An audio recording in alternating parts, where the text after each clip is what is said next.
Hello, everyone. It's Lucretia, and welcome to another Candid Conversation. So, today's candid topic is guarding our heart. Proverbs 4:23 says, "Guard your heart above all else, for it determines the course of your life." We are the guardians of our hearts. Therefore, we determine what we allow to have access to our hearts. We have the power to reject or accept offenses in our hearts. Some people calculate ways to offend us. Other people are offensive naturally by their attitudes and their actions. However, some people are totally unaware when they have offended us. Offenses will come in life. It's just a part of life. We must become personal heart specialists and check often for offenses lying dormant in our hearts. Is there bitterness? Is there unforgiveness? Is there hatred? Is there jealousy? Is there envy? What about comparison?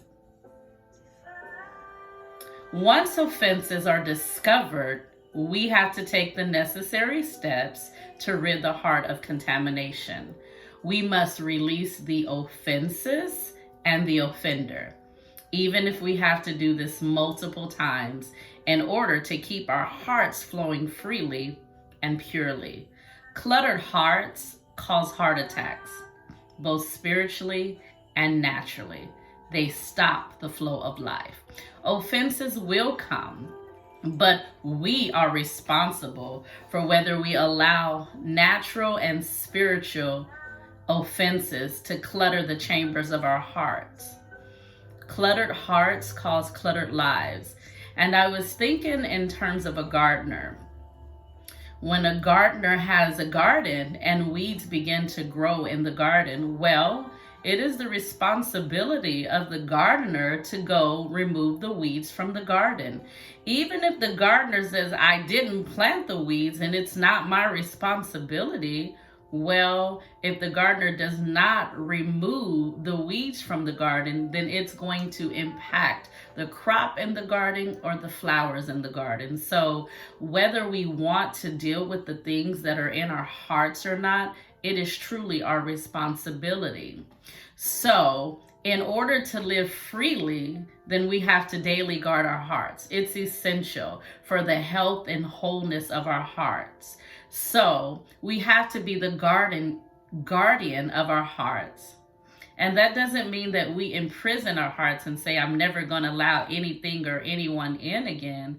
It just means that when something enters and we know that it's made a negative impact on our hearts and our lives, and we feel the sting of something, we get to decide whether or not we want to hold it close or whether or not we want to release it and let it go. This is not a process that's a simple process, and many times it has to be done over and over and over again.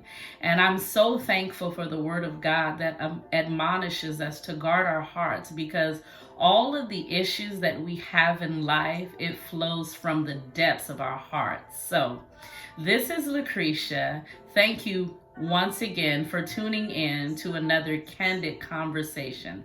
Thank you for liking, thank you for sharing, and thank you for subscribing. Bye-bye.